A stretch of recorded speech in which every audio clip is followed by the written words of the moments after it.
Halo teman-teman semua, perkenalkan nama saya Muhammad Ridho Irsyad dari kelas 96. Pada kesempatan video kali ini, saya akan menjelaskan pelajaran IPA kelas 9, bab 7 yang bertema isu-isu lingkungan. Langsung saja kita mulai videonya. Subtema yang pertama adalah isu kesehatan lingkungan, yaitu penyebaran penyakit.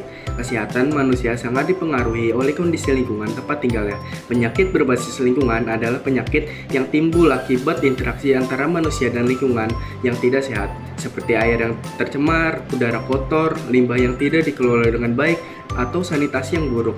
Di Indonesia, penyakit berbasis lingkungan masih menjadi masalah kesehatan masyarakat yang serius. Kondisi lingkungan yang tidak memenuhi standar kesehatan menyebabkan banyak orang rentan terkena penyakit menular. Berikut ini adalah contoh penyakit berbasis lingkungan. Yang pertama ada ISPA atau infeksi saluran pernafasan akut. Yang kedua ada diare.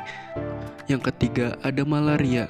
Yang keempat ada demam berdarah. Dan yang kelima ada tuberkulosis.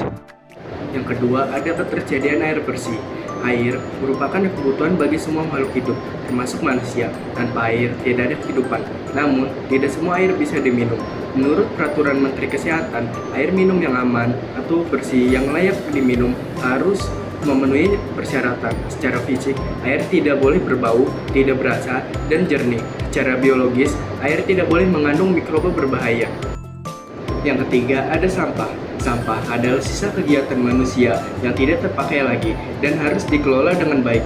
Jika dibiarkan menumpuk, sampah bisa menyebabkan berbagai masalah, mulai dari gangguan kesehatan, estetika, kenyamanan, hingga bencana alam seperti banjir. Sampah yang dibuang sembarangan dapat mencemari tanah, air, dan udara, serta mengganggu keseimbangan ekosistem.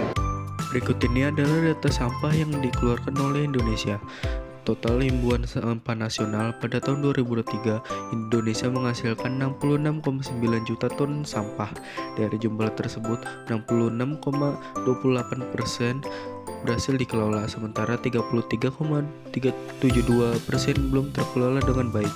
Tahun 2024, timbuhan sampah menurun menjadi 33,79 ton, mengalami penurunan dibanding tahun sebelumnya.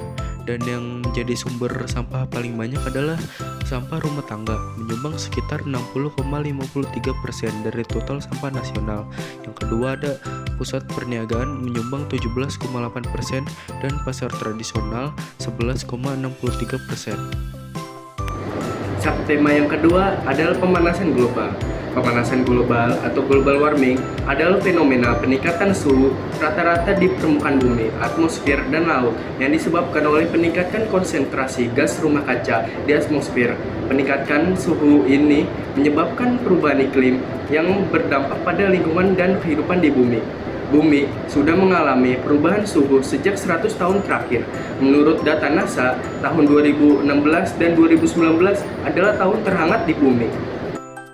Pemanasan global terjadi akibat gas buangan seperti karbon dioksida, nitrogen oksida, sulfur oksida, dan metana. Gas-gas ini berkumpul di atmosfer yang menyebabkan energi matahari terperangkap dan tidak dapat dipantulkan kembali. Pemanasan global juga diperparah oleh kerusakan hutan dan menipisnya lapisan ozon, padahal hutan berfungsi untuk menyerap karbon dioksida. Dampak yang bisa disebabkan oleh pemanasan global, yang pertama bisa menaikkan permukaan air laut, yang kedua bisa merubah pola cuaca ekstrim, yang ketiga bisa merusak ekosistem, yang keempat bisa memunculkan wabah penyakit yang sebelumnya beku di kutub. Hal yang bisa mencegah pemanasan global, yang pertama, menghemat energi dengan mematikan lampu dan alat elektronik yang tidak digunakan.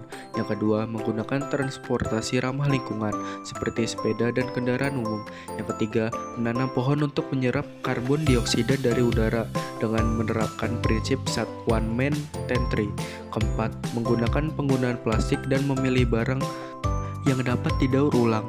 Yang kelima, membuat kampanye lingkungan melalui poster atau media sosial untuk mengajak orang lain ikut peduli. Subtema ketiga adalah krisis energi. Sumber energi di Indonesia masih bergantung kepada bahan bakar fosil seperti minyak bumi dan batu bara. Sumber energi fosil tidak dapat diperbarui sehingga persediaannya akan terus berkurang. Jika konsumsi energi akan terus-menerus meningkat, Sementara sumber energi habis, maka akan terjadi krisis energi. Krisis energi adalah kekurangan sumber energi yang akan berdampak terhadap segala aspek kehidupan. Banyak kegiatan yang bergantung terhadap ketersediaan energi. Hampir semua aktivitas manusia memerlukan energi.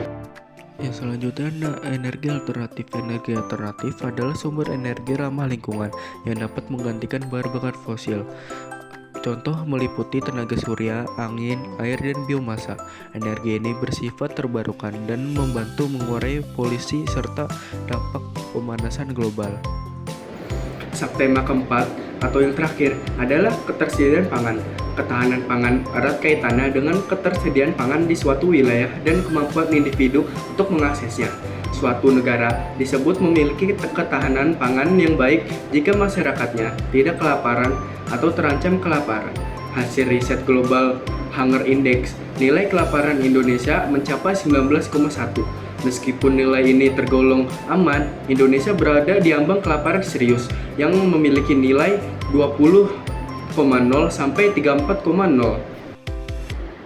Tantangan yang akan dihadapi produksi pangan dunia diantara degradasi kesuburan tanah, hama dan penyakit, krisis air, alih fungsi lahan, dan perubahan iklim dunia. Kesuburan tanah merupakan faktor utama untuk produksi pangan. 95% pangan ditumbuhkan melalui media tanah. Kesalahan dalam pengelolaan tanah dapat menurunkan kesuburan tanah. Upaya yang bisa kita lakukan untuk meningkatkan ketersediaan pangan: yang pertama, intensifikasi pertanian, meningkatkan kualitas produk pertanian dengan cara menggunakan bibit unggul, menggunakan pestisida yang tepat, menerapkan teknik bercocok tanam yang baik. Yang kedua, ekstensifikasi pertanian dengan menambahkan luas lahan pertanian, misalnya dengan membuka lahan baru untuk ditanami. Yang ketiga, pemanfaatan lahan sekitar rumah. Masyarakat dapat menanam tanaman pangan dalam skala kecil di lingkungan rumah sendiri, misalnya di pekarangan, untuk memenuhi kebutuhan keluarga. Terima kasih sudah menonton video ini. Saya Muhammad Ridho Irsyad, pamit undur diri. Semoga bertemu di lain waktu. Wassalamualaikum warahmatullahi wabarakatuh.